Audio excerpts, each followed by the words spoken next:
Hello, everybody. Welcome to another episode of the Thriving Adoptees podcast. So today I'm delighted to be joined by Sharen Ford. So Sharon's the director for foster care and adoption at and advocacy for children. Got to remember that at Focus on the Family. So welcome to the show, Sharen. Great to have you on today. Simon, it's my pleasure to join you and your audience today. That's great. So could you tell us a little bit more about yourself, Sharen?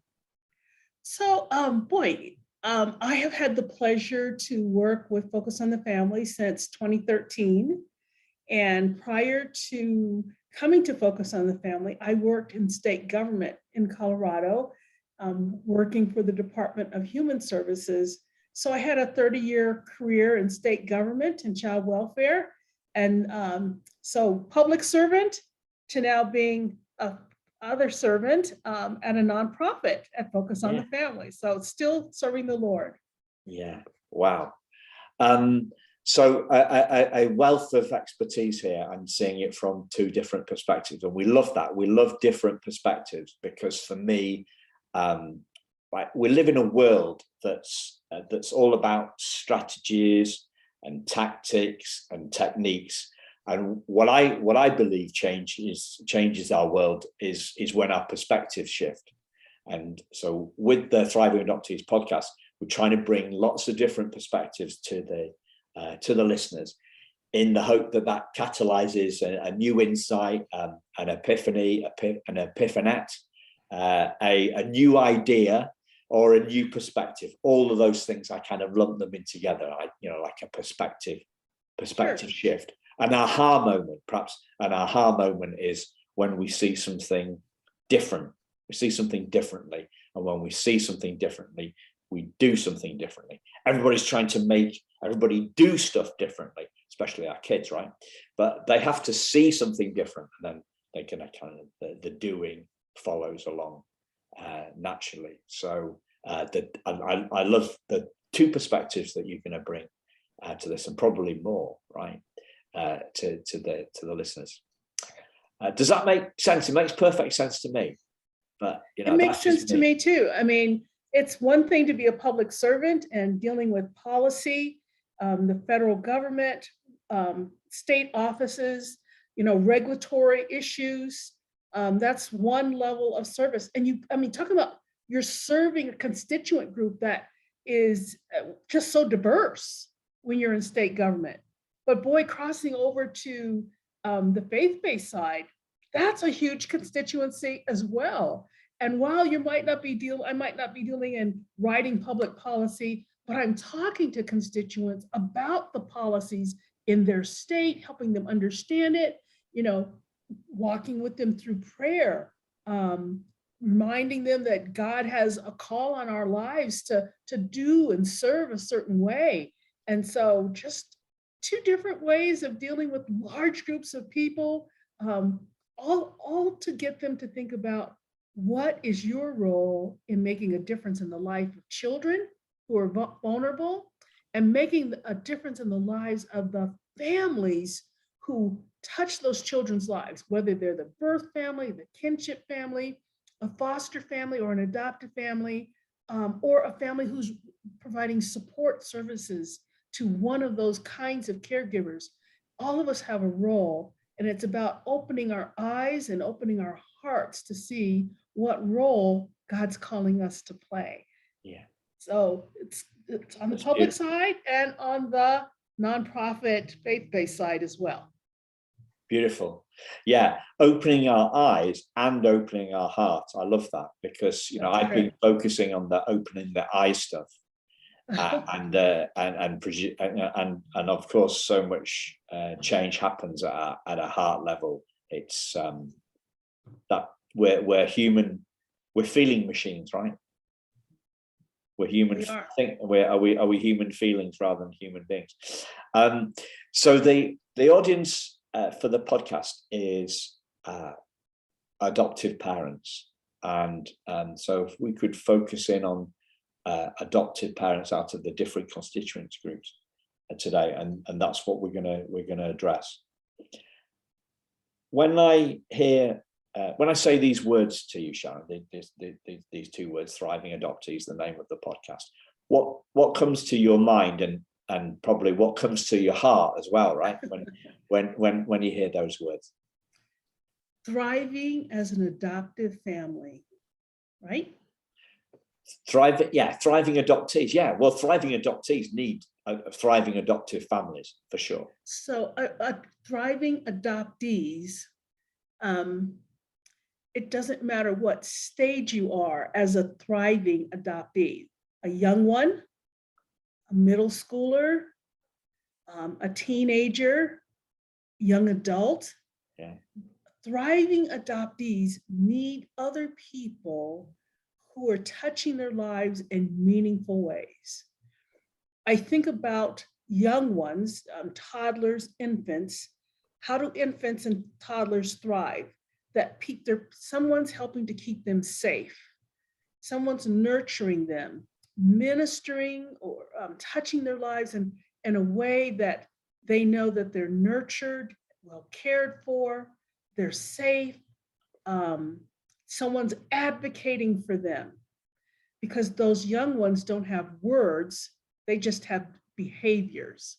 When we move it up a stage and we're looking at children who are school age, and I mean young school age, kindergartners through elementary school, those children, to thrive as adoptees, they still need what the infants needed, just on a different scale. And so now you're involving teachers. So who's advocating for that child with their teacher at their elementary school? Their parents, okay? Who's going to be there if they need medical interventions? Their parents. Who's going to be there whether it's the scouts or soccer or those extracurricular activities, piano, running? Who's there to support them? Who's there to cheer them on? So you thrive when when you're walking in your purpose. Everyone has a purpose. For adoptees to thrive, knowing your purpose, having somebody fan that flame of your purpose, supporting you, understanding you. Gosh, one of the things that I know every adoptee needs is someone who will listen with a kind ear and not have a ready response, but after listening to that person for however long they need to pour out, that they then come back with not a ready answer, but maybe how can I walk alongside you? How can I serve you? How can I support you? So that young person knows, I mean, young, when I say young, here I am, more mature. Young as anybody who's under the age of 40, okay? How does that young person know that they've been listened to, that felt need, felt support, felt understanding, makes all the difference in them being able to thrive? Yeah. Can I stretch your definitions of adoptees to 55-year-olds? I nearly said I was 54, but I'm not. I've forgotten how old I am. I've got to that many. Dementia setting in. Yeah, I'm 55, so we can stretch it to even that area. So, you bet. There's so much there. It's so rich. I think for me, one of the key things that stood out was not having a ready-made answer, right? One of the things that I see in adoptive parents is it's a simple word to say, curiosity. They're more curious. So they are curious. And they, having worked with non-adoptive parents, if there is, just to distinguish them, adoptive parents, in my opinion, seem to be more curious than non-adoptive parents. And that curiosity is, you talked about fanning the flames. And what I'd love to do today is to fan the flames of the curiosity within the adoptive parents that are listening, and encourage them to, as you said, listen with a kind ear, listen not with a ready-made answer. Maybe be asking more open questions, maybe trying different sorts of questions. Maybe trying a mixture of open questions and closed questions, and that as the foundation of the relationship with our children, whether they're adopted or not, is asking and listening, and asking, coming from an interested and curious place, asking better questions, asking tougher questions. What light can you bring to this, Sharen, in terms of this asking and listening, and I guess it starts off from where we're coming from, curiosity, then the sorts of questions that we ask, and then our expectations. We're listening with a kind ear, we're listening to open. So I'm going on a bit here. Help me out. I think it's so important, Simon. You said a very important R word, and I love that R word, relationship.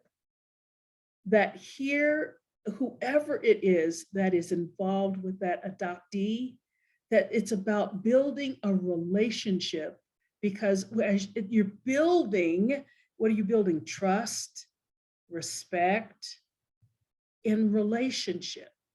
And when you're building that block by block, interaction by interaction, you're letting that adoptee know that they matter.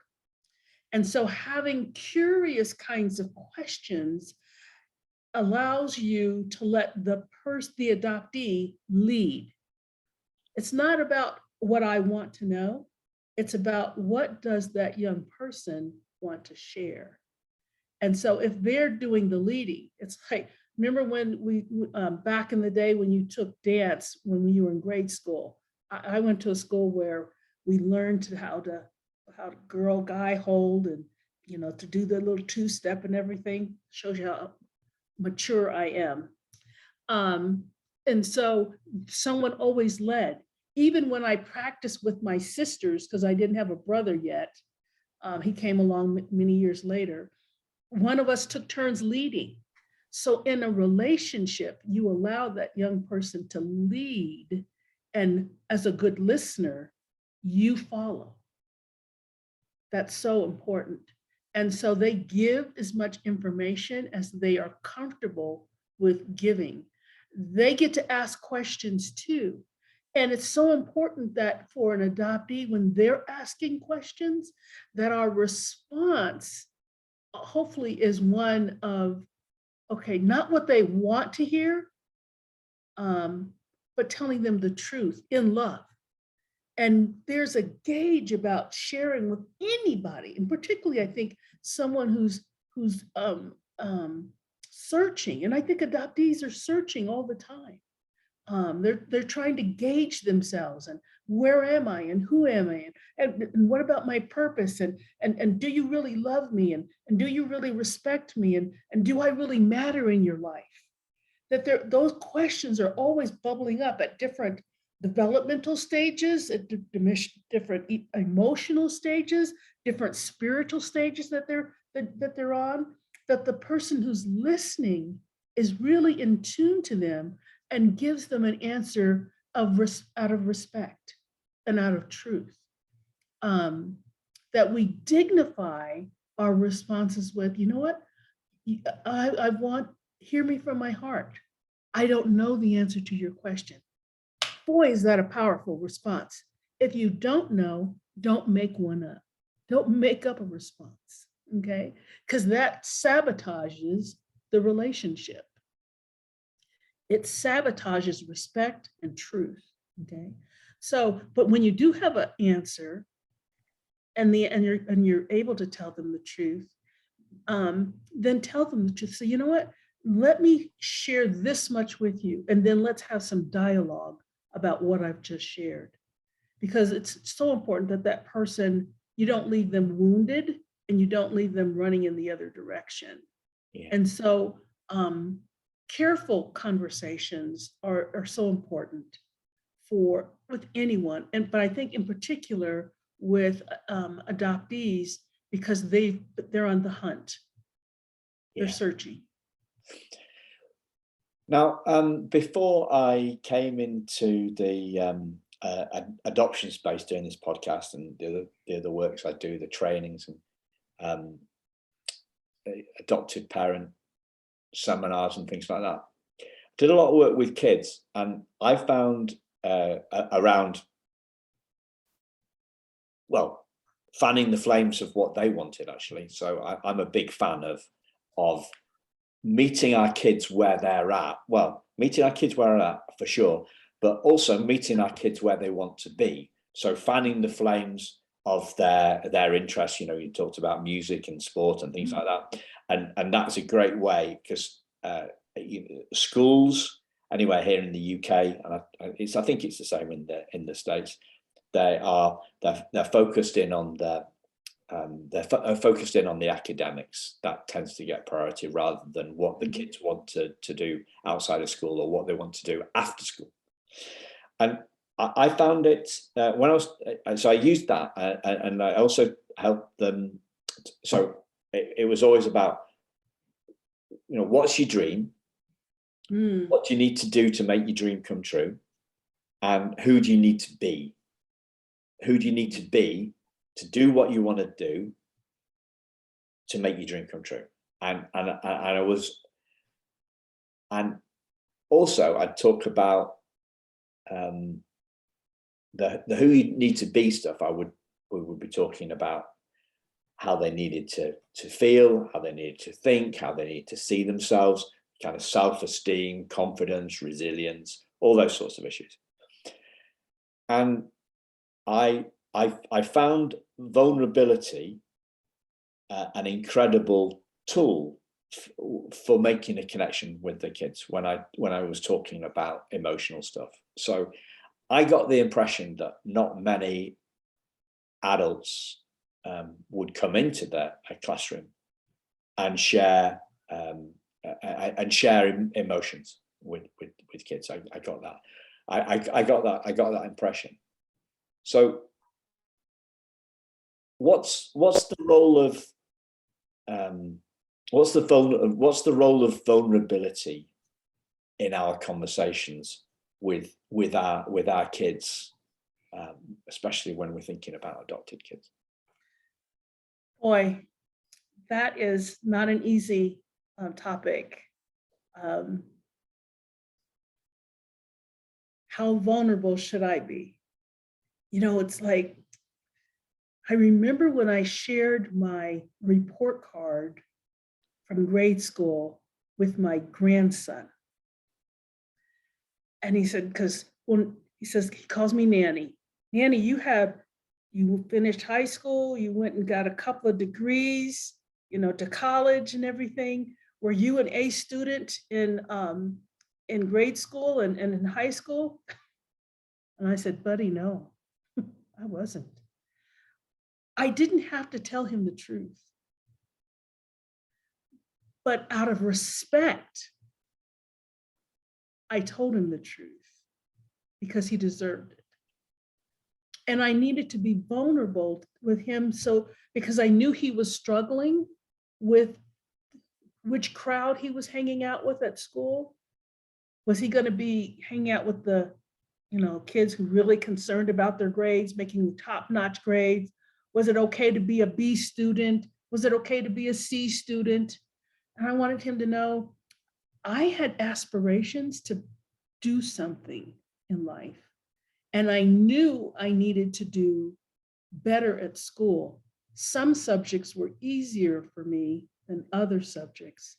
And I showed him my report card to say the subjects that I really liked, and when the teacher really was invested in me, look at the kind of grades that I received.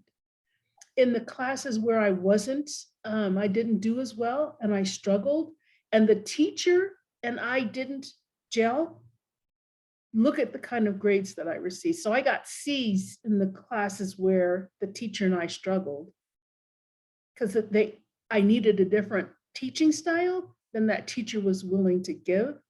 But in the classes where I really excelled and made A's, boy, that teacher and I really gelled. I wanted him to know that it matters the kind of teacher you have. It matters the effort that you put in. It matters if it's just not if it's not a subject that is really, your area. I'm not going to be a scientist ever, ever, ever, ever, ever. Technology is not my thing. But boy, English, reading, Shakespeare, oh, that was me. Drama, speech, that was me, and so honesty again is so important. And so being vulnerable, let him know that he could be vulnerable back to me. And he then began to share about this teacher and his interaction and why he was struggling in that class. And I was like, it's okay, buddy. All I ask you to do is to do your best. And if you need, first of all, you are your number one advocate. And then your mom is your advocate. And then I'm your advocate. And so know that we're there with you every step of the way. And so then he asked me, well, what kind of student was my mom?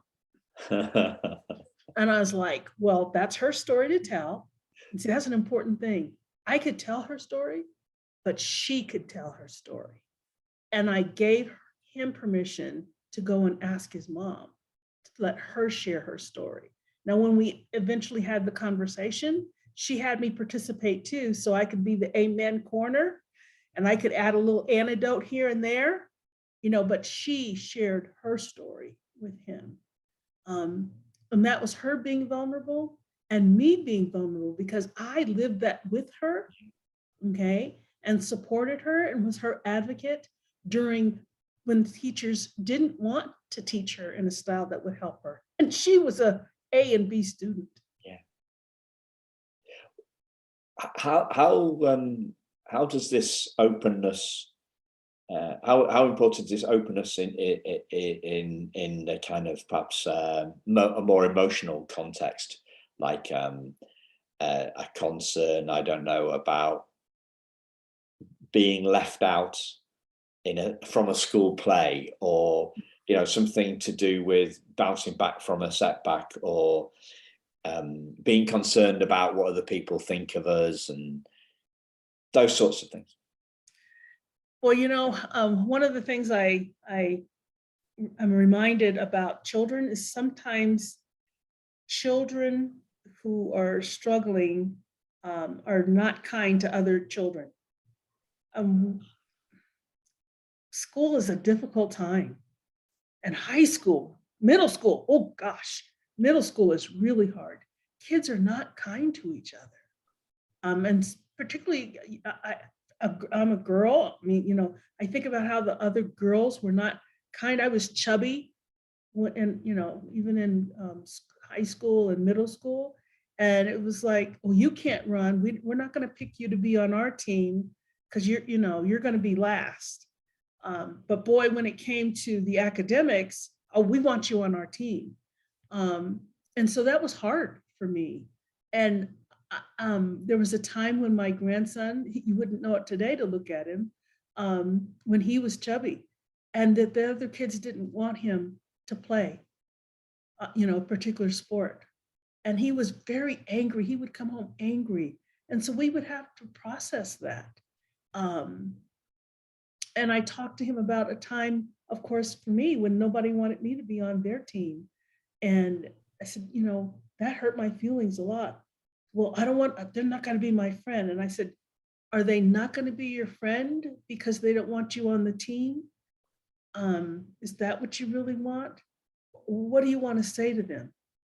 And so we let him talk out his emotions, the hurt. And to this day, a couple of those people who back then when he was chubby, he eventually did tell them how they made him feel. And some of those two in particular, those people are still in his life, because now he's tall and trim and he's an athlete. Then he was just trying to find his way. Yeah. But yeah, it hurts. It hurts. It hurts. And it's so important for the people who support those adoptees to be there and listen to them as they process the hurt and help them deal with it in a positive way so that they don't internalize it and stuff it, nor do they take it and act out in a negative way in their behavior, because it will yet ostracize other people from them. And that's not what they want. Yeah. I want to take you back a couple of, because I think there's so much richness there. I just want to take you back a couple of minutes to something that I found really powerful for kids, and I want to underline it for adoptive parents. So one of the biggest things that anybody who is being called names or victimized or bullied, any child or teen or 55-year-old, right, at any age, the most important things that they can see is that it's not their fault. Oh, you bet. It's not their fault. Bet. So the people who are struggling, so let's simplify this, the people, or the bully, and or the people, the person that is doing the bullying, they are struggling and they are taking it out on you. And if your child is being victimized, being called names, being at the opposite end of this, the child needs to see it for themselves, right? So this we're back to the questions here. They need to see that it's not their fault. Bullies always make it about us, right? So they make it about us. So for me, I got bullied for having buck teeth, right? My teeth stuck out like Bugs Bunny. And that was one of the reasons I got bullied. I never got, full disclosure, I never got bullied for being adopted. I don't know how many kids knew that I was adopted, but they will, I know people that get bullied for wearing glasses.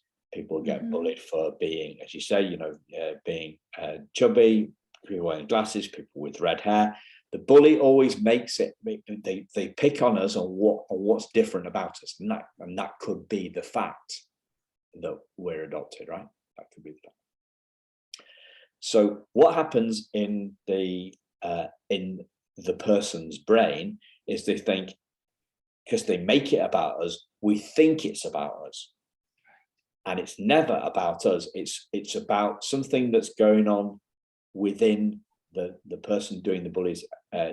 So something that's going on within the bully's heart or the bully's head. They're angry, they're sad. Something's going on from within them, and they're taking out what's going on for them on us. And that's the most important thing that anybody suffering needs to see. They need to kind of see it for themselves. We're back to questions. We can't tell them this stuff. They need to see it for themselves. So you've got to figure out the questions in the conversation so the kids see it, or the teen, or whatever it is, sees it for themselves. And then they realize it's not their fault. Then they realize it's not because of their buck teeth or their red hair or them being chubby or them being adopted. That's what they need to see. And then they're not at fault anymore, and they see that the problem doesn't lie within them, it lies within what's going on for the bully. I totally agree. Totally agree. I remember when I used to teach school, a young boy picked on kids who had lunch money. And after the second week of school, it dawned on me that he was doing it because he never had lunch money. He had the free lunch, and these kids were paying for their lunch. And when it really got bad by the end of the second week, I asked the child, told the child I was going to call their parent in, because they couldn't be picking on the other children and taking their lunch money. And he said, my parents don't have money for my lunch. That's why I have to eat the free lunch. And so I was like, how could I help those other children understand he was angry with them because they had something he didn't have? And so we had a little support group and people got to talk about things that they liked and didn't like about school, the first couple of weeks of school, what kinds of things were hard. And little by little in that support group, he was eventually able to say, you have something that I don't have, and I want to be just like you. He didn't dislike them. He wanted something that they had. And that's hard, worked through that. The rest of that semester actually turned around. That little support group actually turned things around for that, for those children and for that child. And he went on to excel. He was a smart child, but he was angry. Yeah. But we sometimes miss cues. And so those miscues cause our missed opportunities for healing. Yeah. And righting wrongs. So are there any particular cues that you hear about adoptive parents missing? I think one of the biggest miscues that I've interacted with families about is, why does my child want to find their birth family? I've been their mom, I've been their dad, we've been there for them, 10 years, 15 years. Why do they need to search? What did we miss? And it's like, you didn't miss anything, probably. There's a hunger, a thirst in them to need for information, and you're trying to force and shut it down only exasperates the issue about why can't you help them search?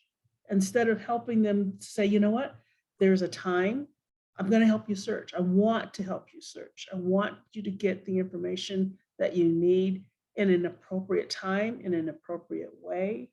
I think that makes all the difference. And families who stop struggling with that and help their child turn that corner, I've seen it make a huge difference in a therapeutic session with their kids, relational, as they're dealing with other kids.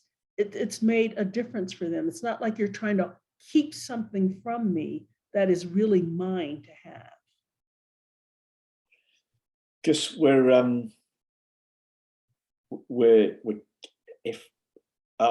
there's so much truth in the phrase, what we resist persists, right? So you talked about squashing it down, and if there's a hunger, and there's a hunger for information, there's a thirst for information. If we're squashing that down, then we're kind of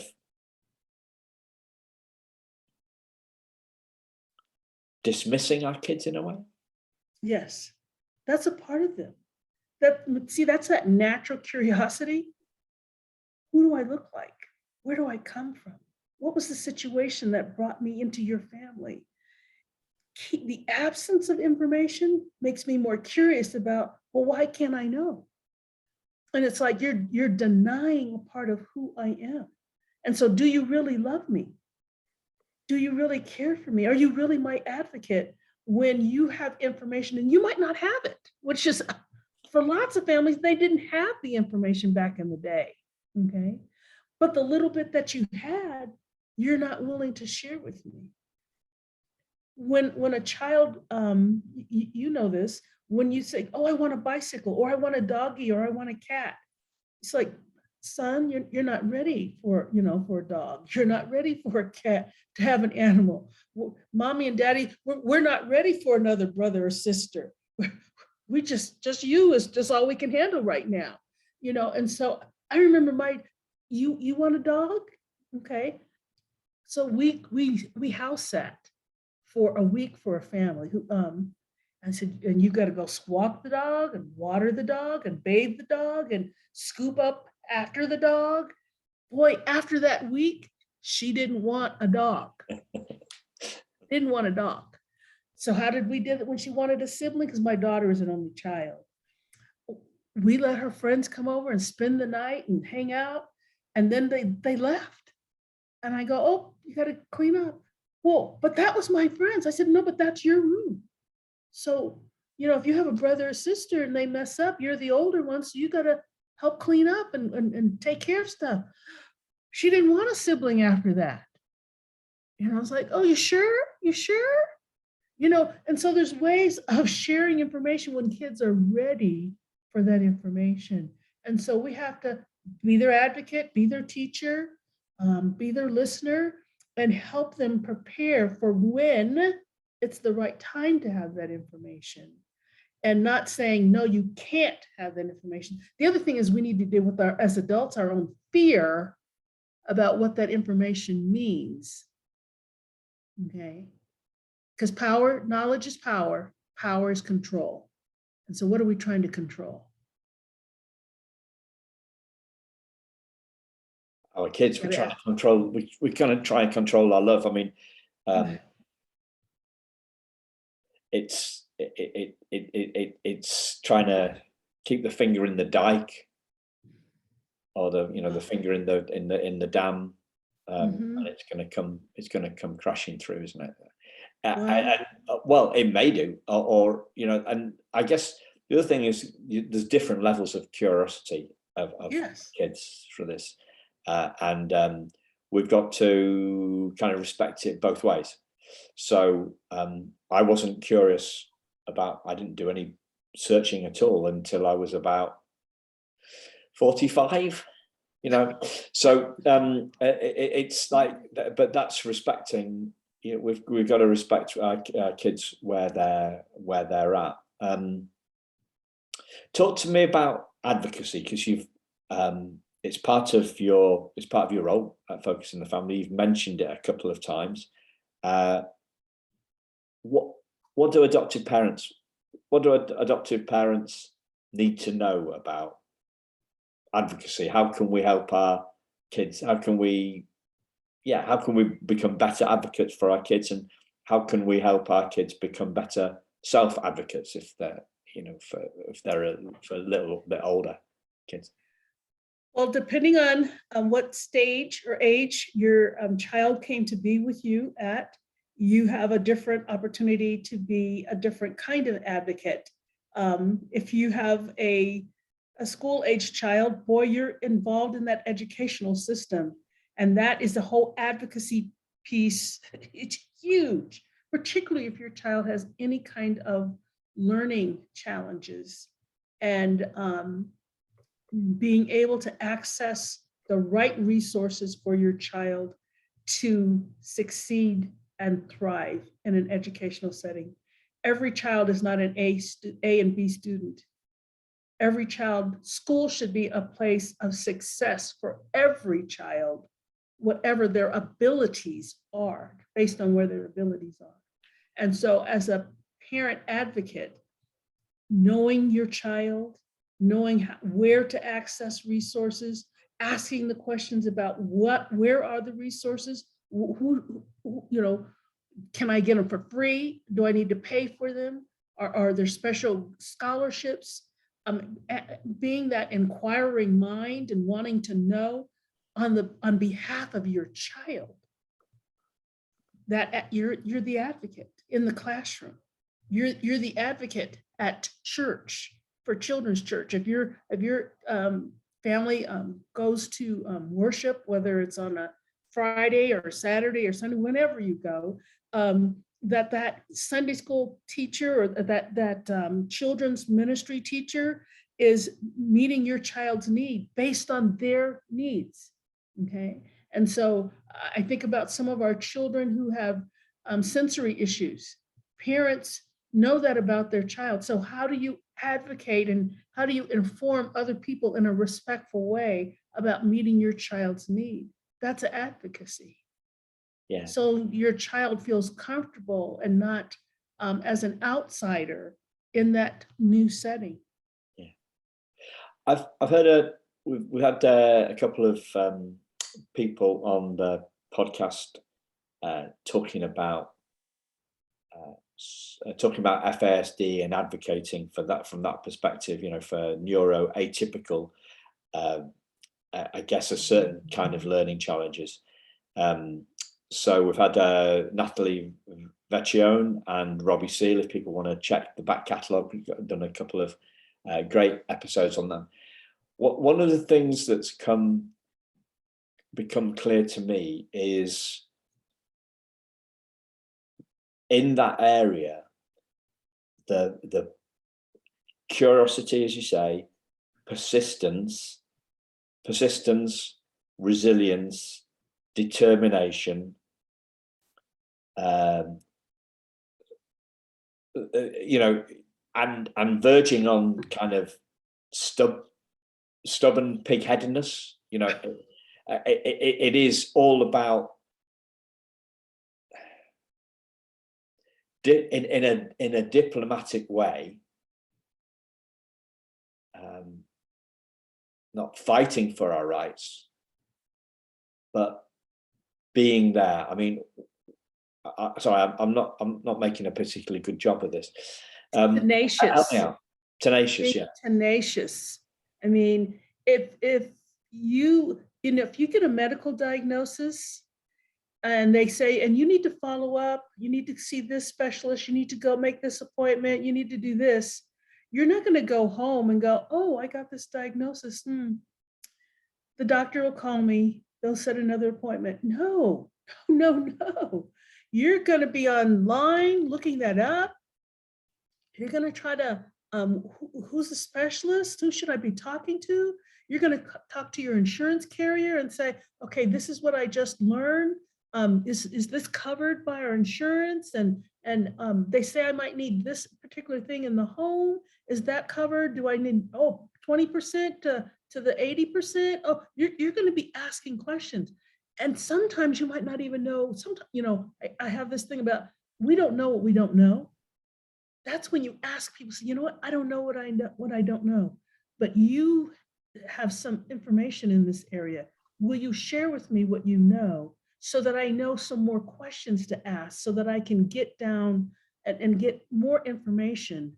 So this inquiring mind doesn't know the questions, but if you feed me some information and point me in the right direction, then I can ask some more questions so that I can get the information so I can be the advocate my child needs me to be for them. Yeah. And even if my young adult, when I think about children who will always be in their parents' home, they're 20, they're 30, they're 40, yes, 50 even, living in their parents' home because they have some special abilities and they can never live on their own, that parent or an alternative parent is there advocating for them to make sure that their needs are always being met and addressed. Yeah. All of us need people who love us enough to speak up and speak out on our behalf, and adoptees need that. Yeah. We need that as people who we need to know that there are people who care about us so that we know we matter to other people. Yeah. There's another old episode of the podcast has sprung to mind from a lady who worked in the department, who works at the Department of Human Services in New Mexico, called Estella Swain. She talks a lot about this tenacity, and she also, so I'll link to that in the show notes for listeners that want to want an insight into this. And also, I wanted to ask you a question. Oh yeah, Estella talks about questioning the diagnoses as well. And I, for me, I've never been into that space. So, you know, like I trust the guys in the white coats and the women, obviously, in the white coats as well. And she was very, very forceful about, you know, like the need to question stuff and to question expectations. So people are trying, lots of people in the system are trying to manage their expectations. So they're trying to give us the worst case scenario so that they don't get it in the neck. They don't, and they're not opening themselves up for a lawsuit. So they're trying to, often they're trying to give us the worst case scenarios, and Estella talks at length about questioning those. What would you say to a parent, an adoptive parent, who feels that they've hit a dead end in terms of their advocacy? What would you suggest to them? So I've tried everything with this thing. What can they do? I think one of the things that I would say to a person who thinks that they've hit a dead end is, I think there's an opportunity for you to be with people who can show you another side. Sometimes I'm challenged by families who go, I've done everything I can for this child. I've talked to everybody.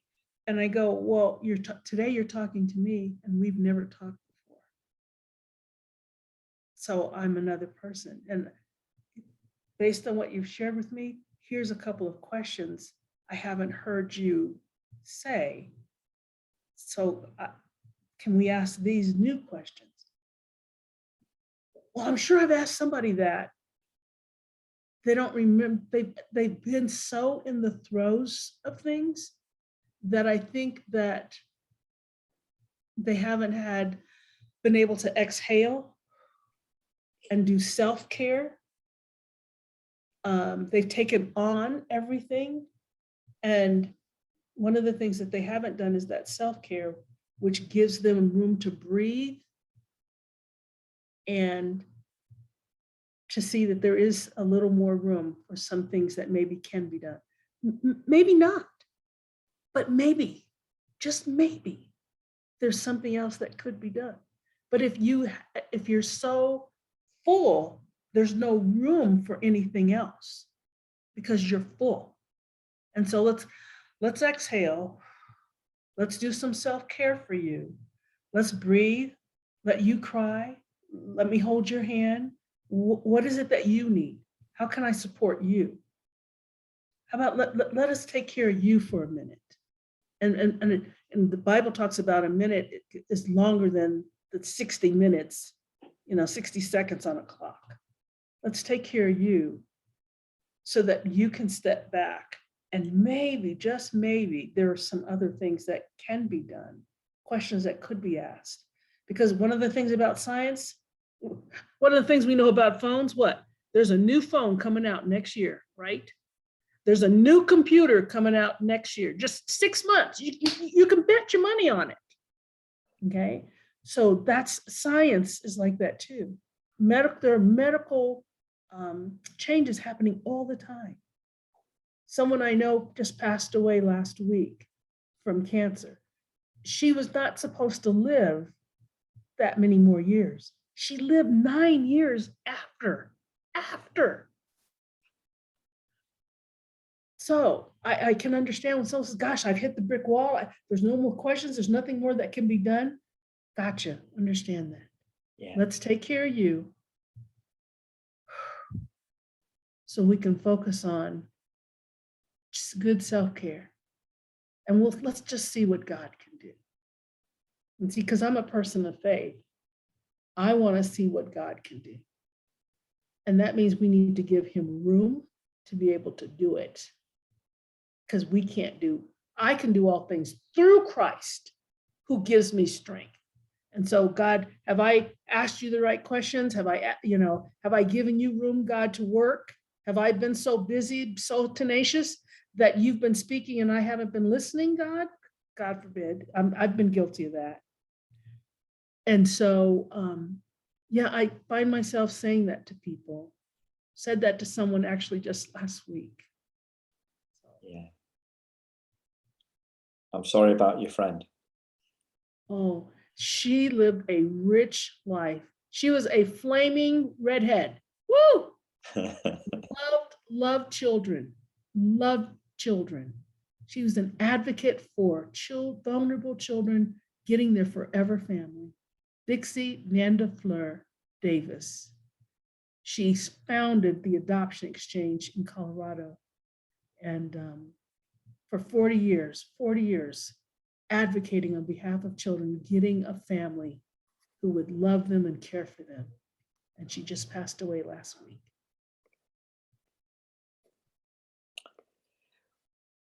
What was coming to my mind as you talking about the dead end and giving God a chance was where we started with. We started off with perspective, and I was thinking that if we think we've hit a dead end, then we've kind of lost our curiosity. We've got perhaps we can't see the wood for the trees, and that might be a more kind of brain-centered way of saying exactly what you said. So we need to give ourselves some space and come back at the dead end that we see in front of us from a different place. Ask some different people some different questions and stay tenacious until we've blown through the obstacle. One of the things I say to people, Simon, when they're going, particularly in the educational system or medical, when they're dealing with medical issues, take somebody with you. Let them be the note taker. Because when you're in the throes of the thing, you're being that advocate role. You're asking the questions. You're trying to get information. Let that other person take the notes for you, so that they're writing down what you said, what the other person said in response, so that they can say, okay, well, they just said this. Did you hear them? And you might want to ask this question. Now, you might not, you could set that up ahead of time, that maybe you're not going to do it in the moment, but after they get home and they're rehearsing, reviewing all the notes and everything. But here's some other questions that maybe you could still ask. You can send them to, they said you could set up another meeting. So that person has that information for you. That gives you that breathing space to not hold on to everything in your already crowded brain. And it's hard to take notes when you're in the throes of the conversation yourself. And so give yourself that space and that grace to just have someone who's just going to be there, one, interceding for you, but two, being a good note taker for you. Space and grace. Mm-hmm. Brilliant. So in the spirit of asking questions, what's the question that I've not asked that you'd love to share with, you'd love to share something with adoptive parents as we bring this in?